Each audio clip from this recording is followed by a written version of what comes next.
3 dosa yang membatalkan sholat, puasa, dan semua amalmu. Assalamualaikum warahmatullahi wabarakatuh. Bayangkan semua sholat yang kamu kerjakan, semua puasa yang kamu jalani, semua sedekah dan kebaikan yang sudah kamu tabung, ternyata sia-sia dan batal di mata Allah.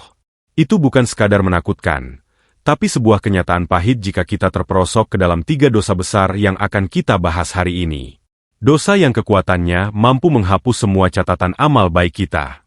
Nah, sebelum kita bongkar tuntas 3 dosa ini, yuk bantu channel ini makin bermanfaat.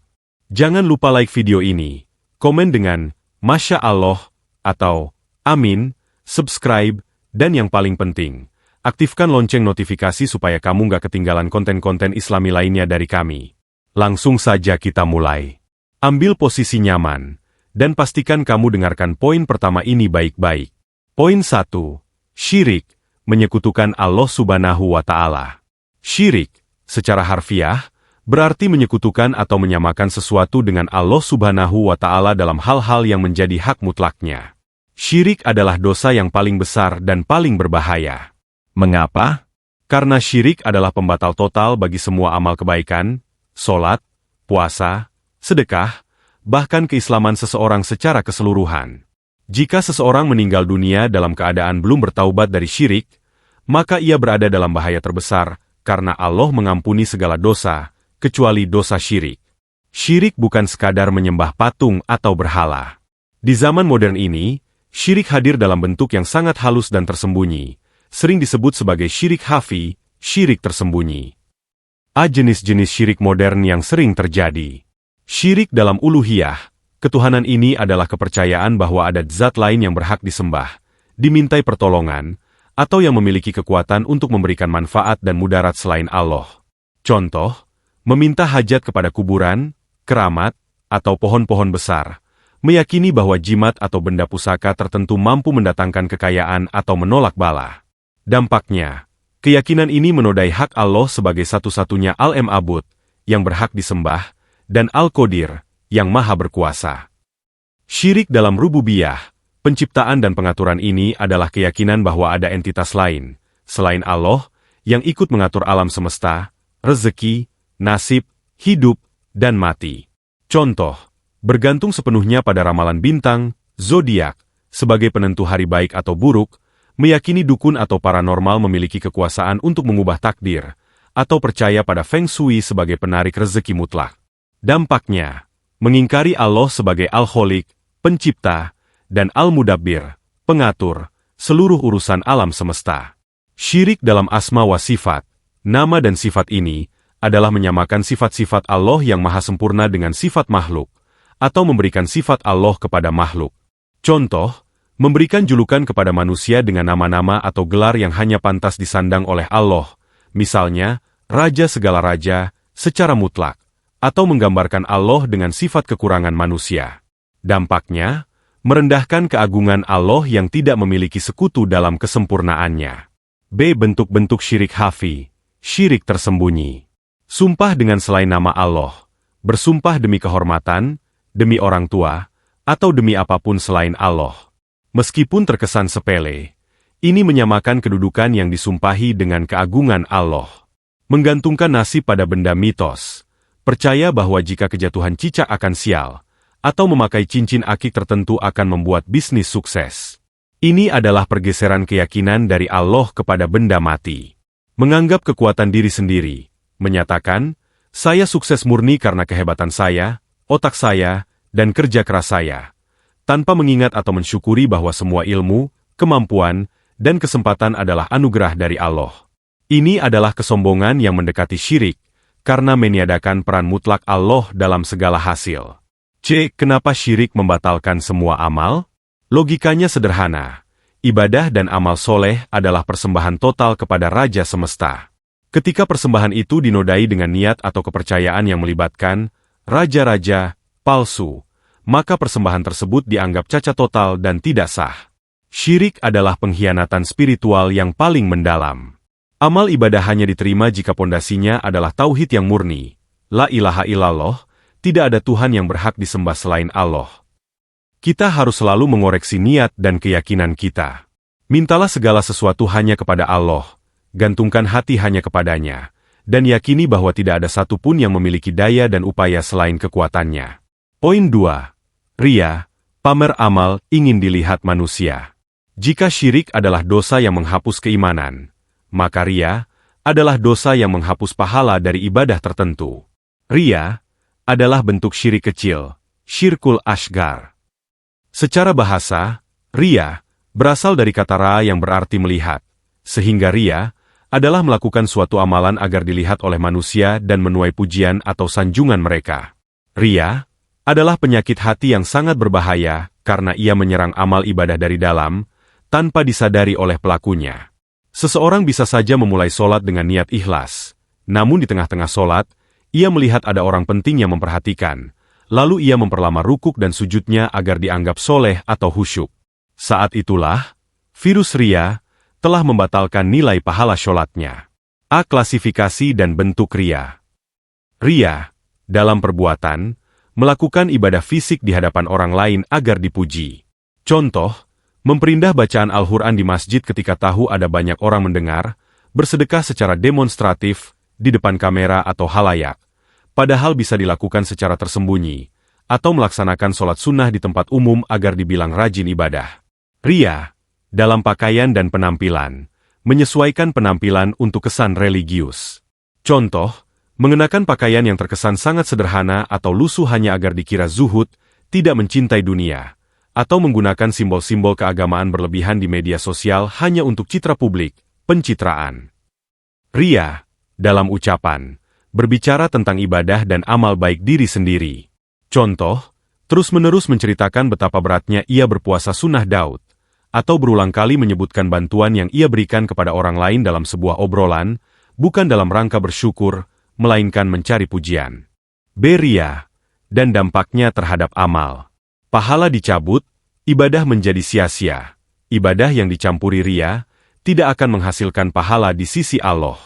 Pelakunya hanya mendapatkan pujian atau pengakuan dari manusia di dunia, dan tidak mendapatkan apa-apa di akhirat. Ibadah menjadi beban. Jika ibadah dilakukan demi manusia, maka kualitas ibadah akan naik turun tergantung ada atau tidaknya penonton. Jika tidak ada yang melihat, ibadahnya malas-malasan. Ini menunjukkan hati terikat pada makhluk, bukan pada Khalik. Syirkul asghar, syirik kecil ria, disebut syirik kecil karena pelaku ria telah menyamakan kedudukan Allah dan manusia. Ia mencari keriduan Allah, namun juga mencari keriduan manusia dalam ibadahnya. Ia beribadah untuk Allah, namun ia mempersembahkan performa ibadahnya untuk manusia. C. Cara melawan virus ria. Prioritaskan ibadah sembunyi. Sir biasakan memiliki amalan rahasia yang tidak diketahui siapapun. Solat malam, tahajud, sedekah sunnah, dan puasa sunnah sebisa mungkin jangan diumumkan. Ini melatih hati untuk hanya terikat pada pengawasan Allah, konsep ihsan. Tanamkan konsep tauhid uluhiyah. Selalu ingat bahwa hanya Allah yang mampu memberi manfaat, termasuk pahala dan mudarat. Pujian manusia tidak akan menyelamatkan kita dari api neraka, dan cacian mereka tidak akan merugikan kita jika Allah telah meridho. Ubah niat, tajdidun niat sebelum dan saat melakukan ibadah, perbarui niat Anda. Jika tiba-tiba muncul bisikan ria di hati, segera katakan, "Ya Allah, aku melakukannya hanya untuk-Mu, hilangkanlah niat ingin dipuji ini." Perjuangan terbesar seorang muslim adalah melawan ria dalam hatinya. Kita harus senantiasa memohon kepada Allah agar menjadikan semua amal kita murni lillahi ta'ala, karena itulah satu-satunya tiket agar amal soleh kita diakui dan dicatat sebagai bekal abadi di akhirat. Poin 3. Ghibah dan fitnah, menggunjing dan menyebar kebohongan. Jika syirik membatalkan keimanan, dan ria membatalkan pahala ibadah yang dilakukan, maka ghibah dan fitnah adalah dosa yang mentransfer pahala amal kita kepada orang yang kita bicarakan. Ini adalah dosa yang paling sering kita anggap remeh, padahal dampaknya adalah kerugian total di hari perhitungan amal. Ghibah adalah membicarakan aib, kekurangan, atau hal-hal buruk yang ada pada diri seseorang meskipun itu benar, tanpa sepengetahuan dan tanpa kerelaan orang tersebut, dengan tujuan merendahkan atau mengolok-olok. Sementara fitnah jauh lebih keji, yaitu menyebarkan kebohongan atau tuduhan palsu tentang seseorang yang tidak benar adanya, dengan maksud merusak reputasinya. A. Mengapa gibah dan fitnah menghapus keberkahan amal? Logika keadilan ilahi, Qisos, di akhirat sangat jelas. Hak-hak antar manusia, hakul adami, harus diselesaikan sebelum masuk surga. Gibah sebagai memakan bangkai. Gibah diumpamakan seperti memakan bangkai saudara sendiri. Kenapa? Karena saat kita membicarakan aib seseorang di belakangnya, kita telah merusak kehormatannya yang sama berharganya dengan nyawanya. Mekanisme transfer pahala. Ketika orang yang kita gibahi menuntut kita di hadapan Allah, dan kita tidak punya cara lain untuk membayarnya, karena tidak ada lagi uang atau harta, maka Allah akan mengambil pahala solat, puasa, sedekah, dan amal baik kita dan memberikannya kepada orang yang kita zalimi tersebut. Menerima dosa balasan. Jika pahala kita sudah habis total, sementara tuntutan gibah dan fitnah masih banyak, maka Allah akan mengambil dosa-dosa dari orang yang kita zalimi dan menimpakannya kepada kita. Ini adalah skenario kerugian terbesar. Kita bekerja keras menumpuk amal, namun di akhirat, kita bangkrut karena lisan kita sendiri. B. Bentuk-bentuk gibah modern. Di era digital, gibah dan fitnah tidak lagi terbatas pada obrolan di majelis taklim atau dapur tetangga, tetapi merambah ke platform media sosial, menjadikannya dosa yang menyebar cepat dan masif. Komedi dan meme yang menghina, membuat atau menyebarkan meme, jokes, atau video yang secara spesifik menertawakan atau mengolok-olok kekurangan fisik, gaya hidup, atau kesalahan pribadi seseorang, meskipun tanpa menyebut nama secara eksplisit, jika tujuannya jelas merujuk pada individu tertentu, itu termasuk gibah. Julid di media sosial, komentar negatif, spill aib orang lain di kolom komentar, atau membuat utas, thread, yang bertujuan membongkar kekurangan seseorang, baik itu figur publik maupun teman sendiri. Melakukan julid adalah gibah berjamaah. Pura-pura menasehati, mengucapkan, saya tidak berniat gibah, tapi, lalu menceritakan aib orang lain. Atau, kasihan ya si A, padahal dia itu, disertai nada meremehkan. Niat yang diselipkan itu tidak menghapuskan dosa gibah. Menyebarkan kebohongan, fitnah, sharing berita atau informasi yang belum diverifikasi, hoaks, yang merusak nama baik seseorang tanpa memeriksa kebenarannya. Fitnah lebih kejam dari pembunuhan, karena fitnah membunuh karakter dan reputasi seseorang seumur hidup. C. Tips menjaga lisan dan pahala.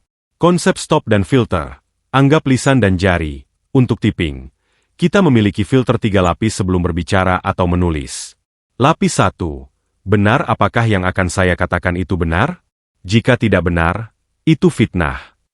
Lapis 2. Bermanfaat jika itu benar. Apakah bermanfaat untuk dikatakan? Jika tidak, berpotensi gibah. Lapis 3. Niat apakah niat saya berbicara adalah karena Allah atau karena ingin merendahkan pamer? Jika niatnya buruk, tahan. Alihkan topik. Ketika obrolan mulai mengarah ke gibah, segera alihkan topik dengan berkata, sudah kita bahas yang lain yuk, nanti pahala kita habis. Atau segera berdiri dan pamit. Introspeksi, muhasabah, ingatlah bahwa setiap orang memiliki aib. Sibukkan diri dengan memperbaiki aib diri sendiri, daripada mencari tahu dan menyebarkan aib orang lain. Lisan adalah pedang yang bisa memotong pahala kita sendiri. Jaga lisan kita agar tidak menjadi sebab kita menjadi orang yang bangkrut di hari kiamat. Kekayaan sejati di akhirat adalah pahala, dan gibah adalah pencuri terkejam dari kekayaan tersebut. Masya Allah. Semoga kita semua dijauhkan dari 3 dosa besar ini, syirik, riya, dan gibah. Terima kasih banyak sudah menonton sampai akhir. Mari kita jadikan nasihat ini sebagai pengingat agar kita selalu memperbaiki niat dan menjaga lisan. Kami tutup dengan doa untuk kita semua. Mari kita aminkan bersama-sama. Ya Allah ya Rob, berikanlah kami kesehatan dan keselamatan yang sempurna di dunia dan akhirat. Ya Allah, luaskanlah rezeki hamba-hambamu yang menonton ini dan lunaskanlah semua hutang-hutang mereka. Dan ya Allah, bagi hamba-hambamu yang belum memiliki pasangan hidup yang halal, pertemukanlah mereka dengan jodoh terbaik yang Engkau ridha dalam waktu dekat. Amin ya Rabbal Alamin. Jangan simpan kebaikan ini sendiri. Bagikan video ini ke grup WhatsApp keluarga atau teman-temanmu agar pahala jariahnya mengalir juga untuk kamu.